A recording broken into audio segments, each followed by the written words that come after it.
The Grand Meridian Hotel sparkled with 1,000 lights that evening, each crystal chandelier casting rainbow patterns across the marble floors. Victoria Hayes stood near the terrace doors, her emerald dress catching the warm glow of candlelight as she watched the city spread out below like a blanket of stars. At 28, she had worked tirelessly to become the youngest junior partner at Architectural Visions, a firm known for transforming neglected neighborhoods into vibrant communities. Her natural auburn hair fell in soft waves past her shoulders, framing features that spoke of determination and grace. Tonight was supposed to be simple. Attending a charity gala, supporting youth arts programs, making connections, and returning home to her small apartment in Brooklyn. Everything changed when Julian Westbrook approached her table during dinner. She had seen him before at these events, always impeccably dressed, always surrounded by admirers and business associates.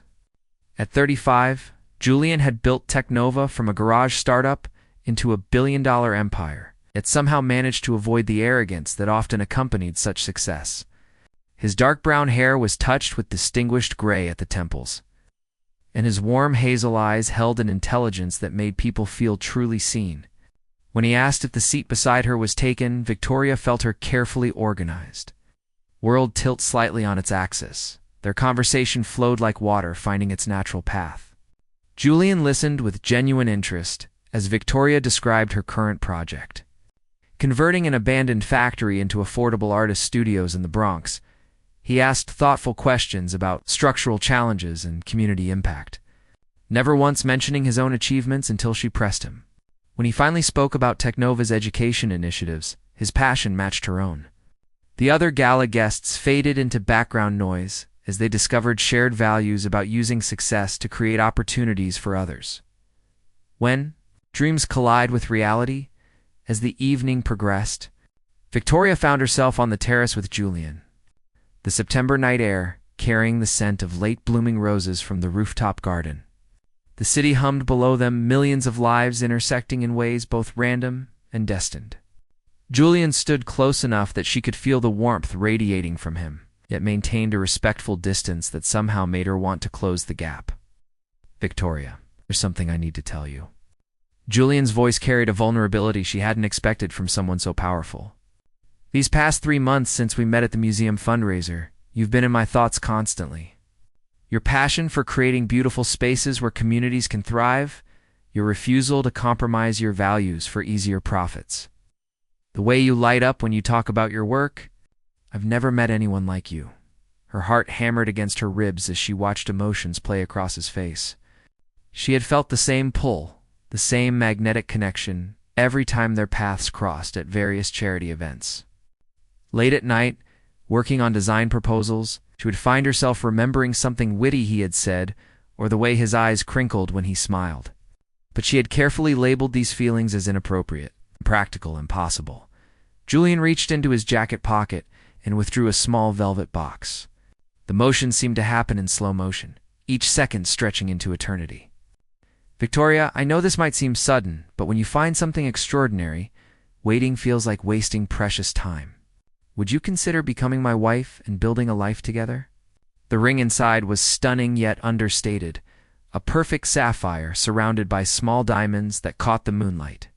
It was exactly what she would have chosen for herself if she had ever allowed herself to dream of such moments. But dreams and reality were different countries, and Victoria had learned early that crossing between them required more than hope. The words that shattered silenced Julian. "I cannot accept this." The words emerged from somewhere deep inside her, propelled by fears she had never fully examined. Her voice trembled despite her efforts to sound firm and certain. "We barely know each other beyond polite conversations at charity events. Your world is board meetings and international travel and decisions that affect thousands of people. My world is construction sites and community meetings and fighting for every dollar to make projects happen. We're too different." She watched something flicker across Julian's face. Pain, perhaps, or disappointment, but his composure never wavered. He closed the ring box with a soft click that seemed to echo in the space between them. His response came with a grace that made her chest ache. "Victoria, I respect your honesty even though your words hurt more than I expected. But I want you to know something important. I didn't fall for an idea of you or some fantasy. I fell for the woman who spent an entire evening at the Children's Hospital charity event talking with the young patients about their dream homes instead of networking with donors. The woman who corrected a senator on affordable housing statistics without apology.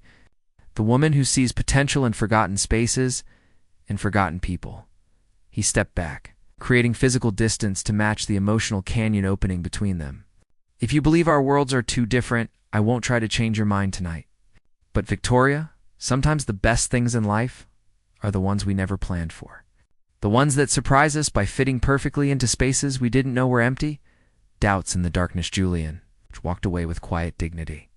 Disappearing into the glittering crowd inside, Victoria remained on the terrace, gripping the cold iron railing as tears threatened to spill. She had done the right thing, the logical thing, the safe thing. So why did her heart feel like it was breaking into pieces too small to ever reassemble? The following days blurred together in a haze of architectural drawings and contractor meetings. Victoria threw herself into the Bronx project with renewed intensity. As if enough work could fill the hollow space Julian's absence had created, her best friend and colleague, Nina Chen, noticed the change immediately. You've been different since the gala. What happened? Victoria tried to explain her reasoning. How accepting Julian's proposal would have meant losing herself in his larger-than-life world. How their different backgrounds made long-term success impossible. How she needed to focus on her career rather than romantic fairy tales.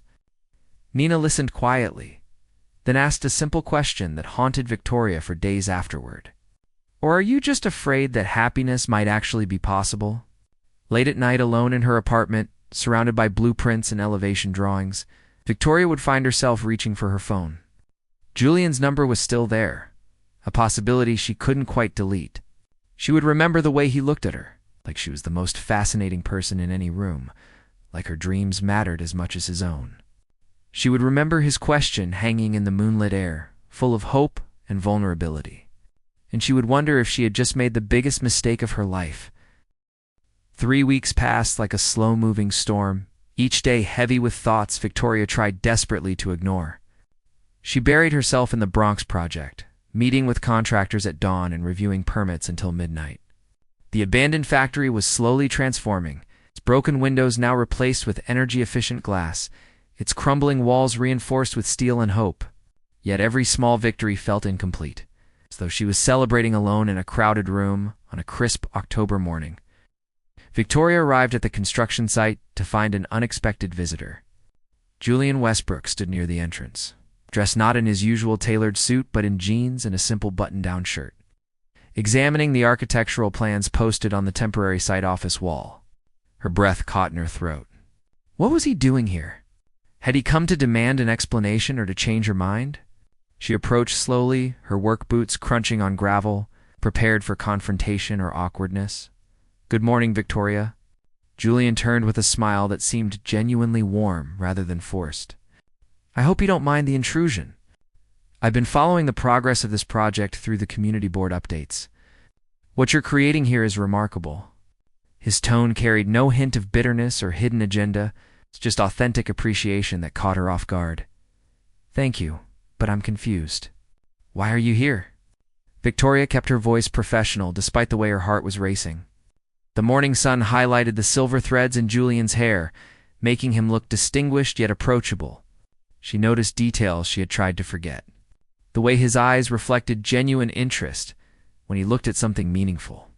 The slight scar above his left eyebrow that she had once asked about and learned came from a childhood treehouse accident. Julian gestured toward the building with an expression of sincere enthusiasm.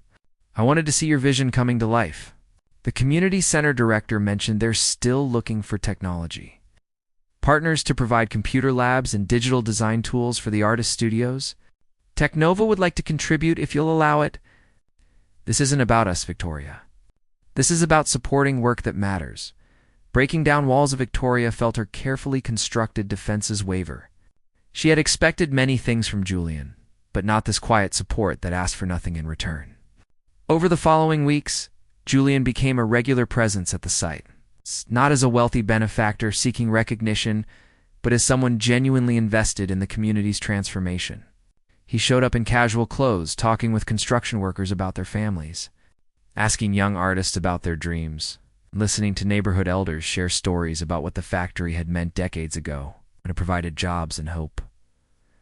One afternoon, Victoria found Julian sitting on a stack of lumber, sharing lunch with Carlos, the 19-year-old apprentice carpenter whose talent Victoria had recognized immediately.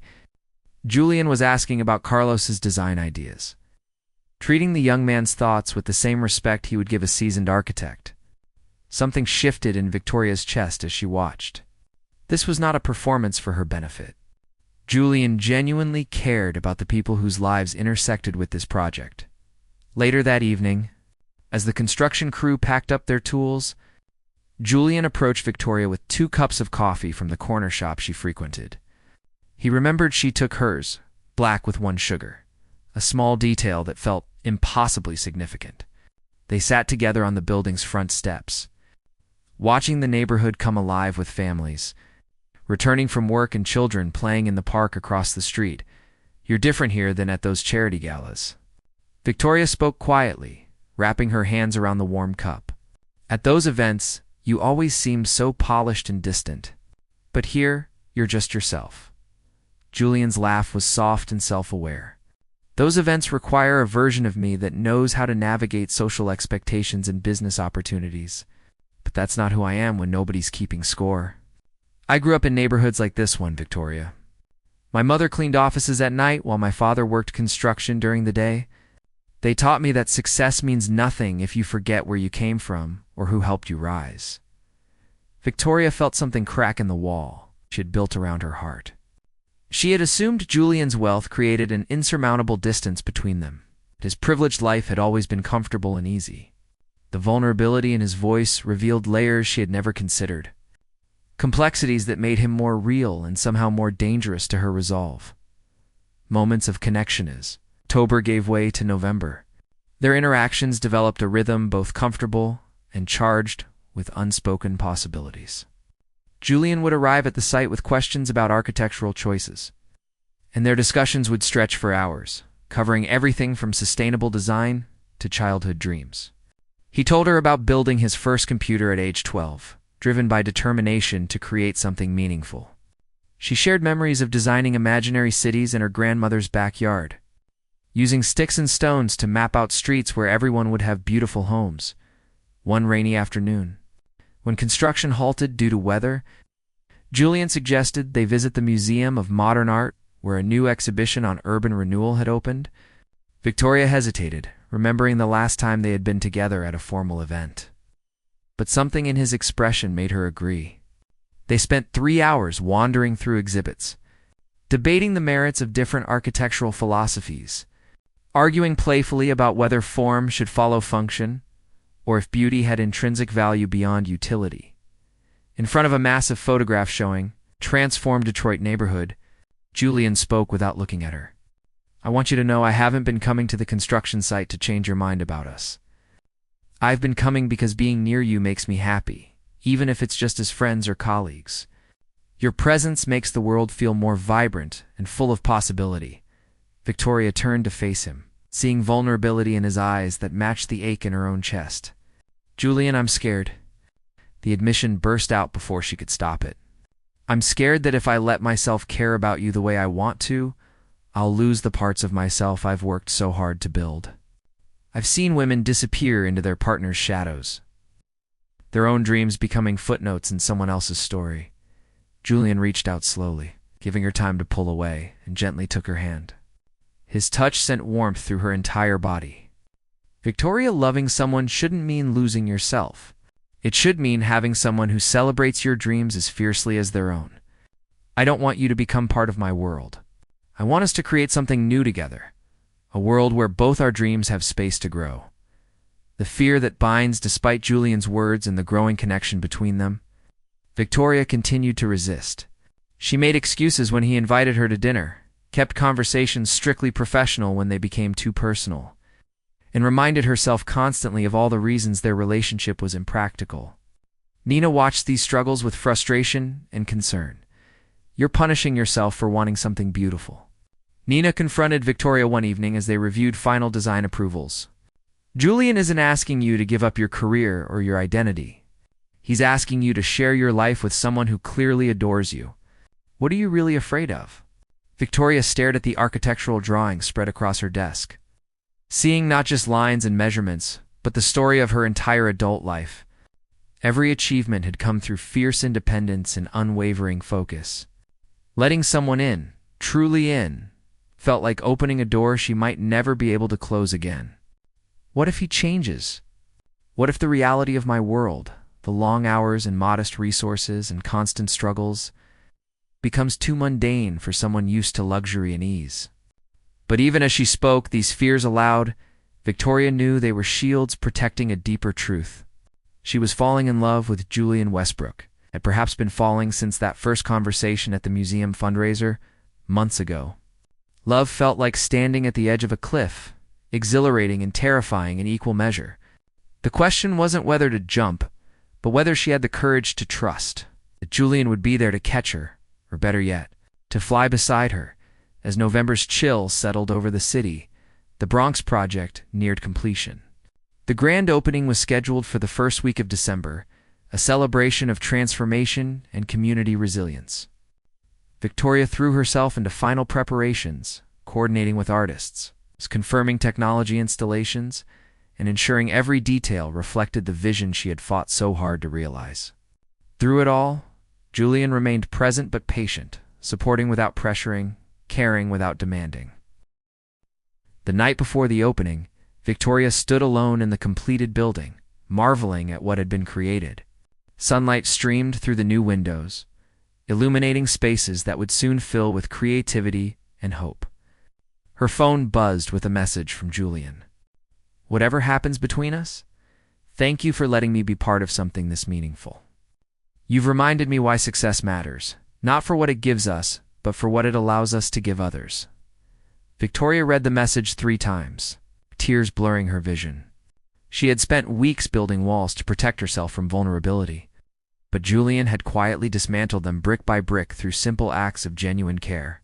Tomorrow would bring celebration and completion, but tonight brought a realization that terrified and thrilled her in equal measure.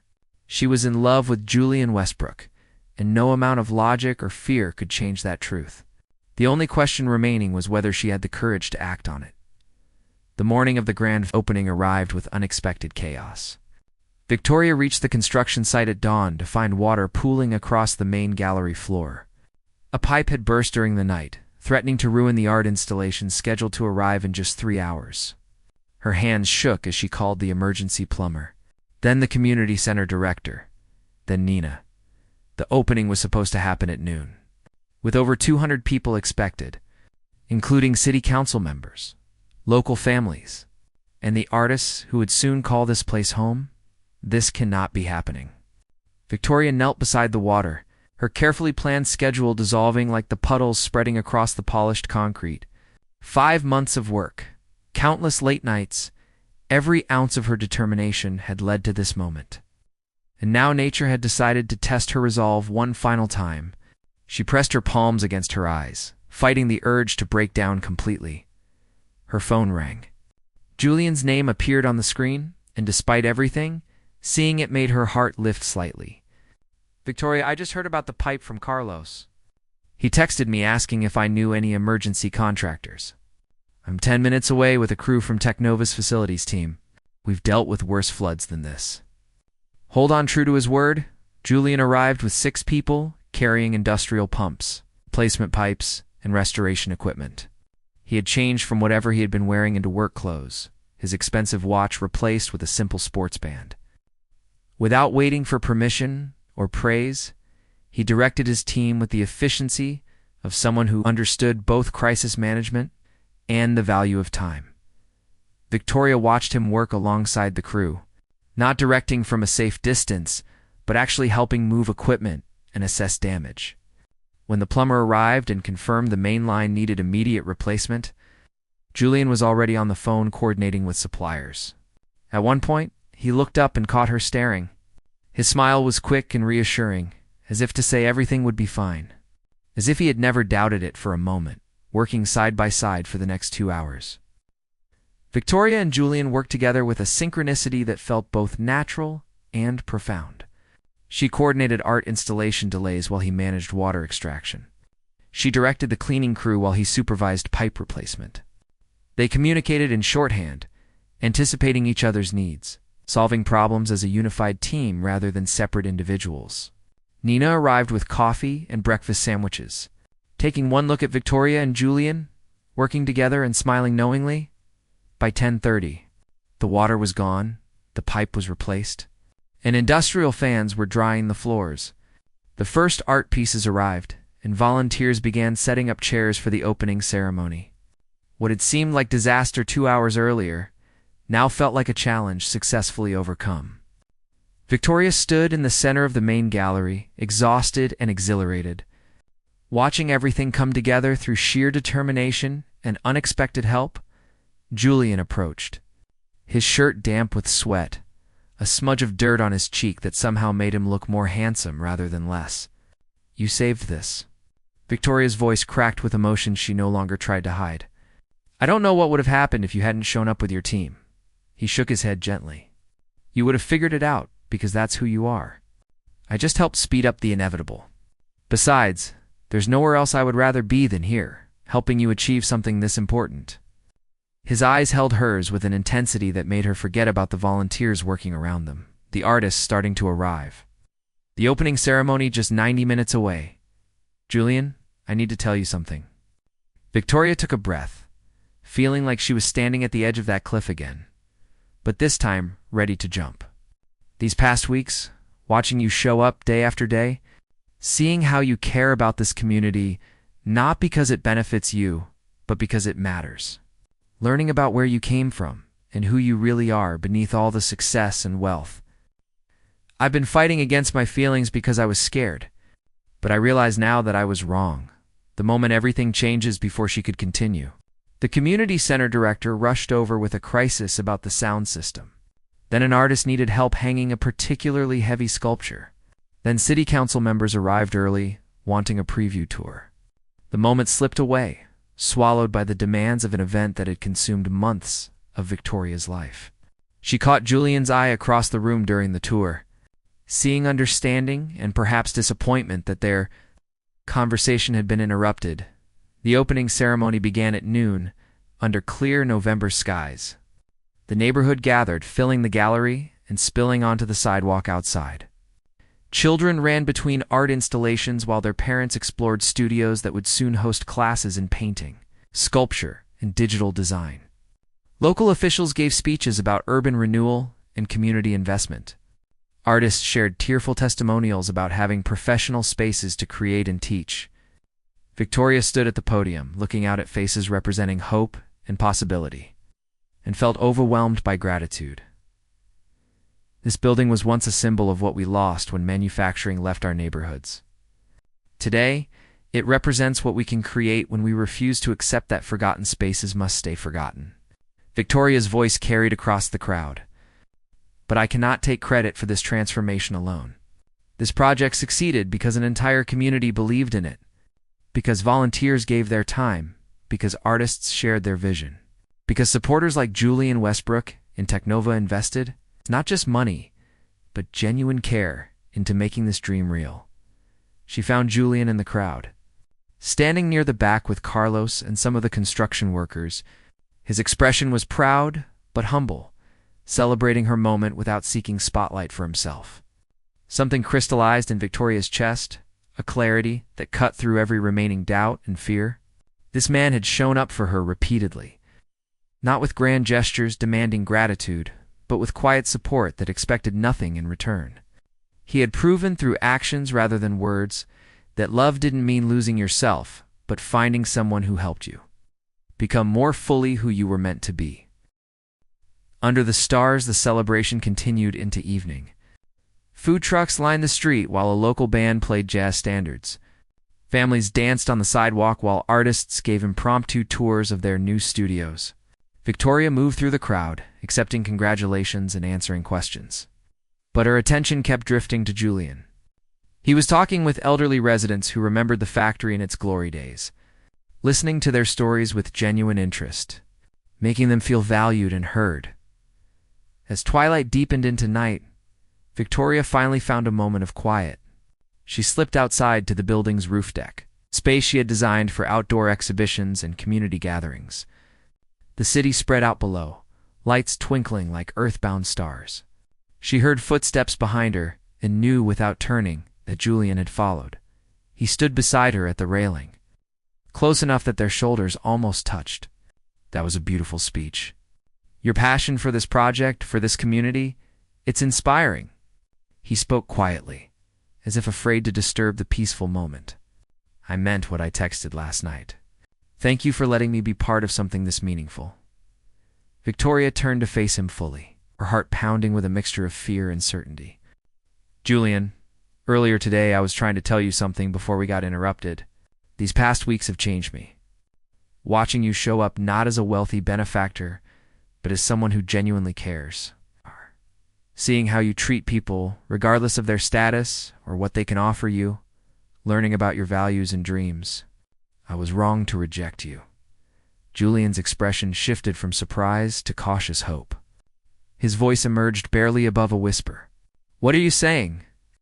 I'm saying that I've been afraid of losing myself in your world. But I realize now that you've never asked me to be anyone other than who I am. Victoria felt tears gathering but refused to let them fall. I'm saying that I was so focused on protecting my independence that I couldn't see how much stronger we could be together. I'm saying that I love you, Julian Westbrook.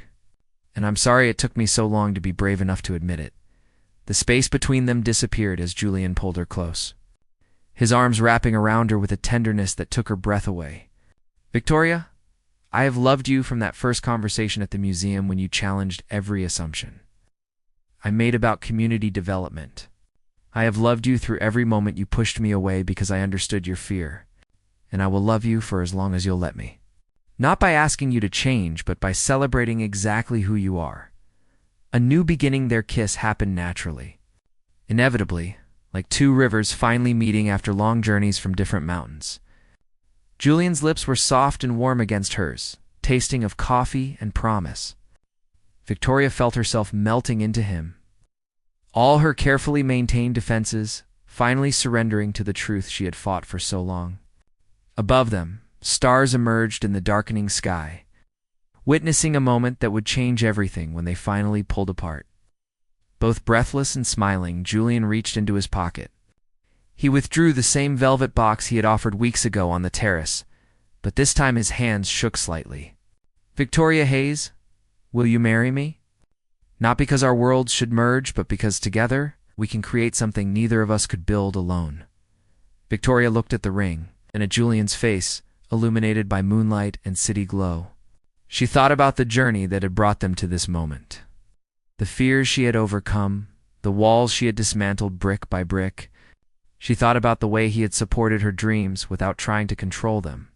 How he had proven, through patience and genuine care, that love could be partnership rather than possession.